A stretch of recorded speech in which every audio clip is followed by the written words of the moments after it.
Hey everyone, welcome back to our channel How to Guide. On today's video, I'm going to show you how to report someone on Bigo Live using your phone. It's very quick and easy, so let's get started. First, you have to open the Bigo Live app on your phone.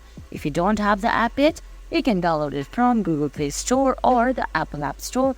Now, once you do that, open the app and find the video or the creator you're offended from or you want to report to. Now swipe left and then on their profile at the top right corner, there's 3-dot menu. Tap on it and select report. Now you have to select the reason why you're reporting them, then select submit. And guys, that's it. That's how you report someone on Bigo Live using your phone. I hope you found this video helpful. If you did, please give it a thumbs up, leave a comment, subscribe to our channel and hit that bell icon. See you in the next video. Thanks for watching.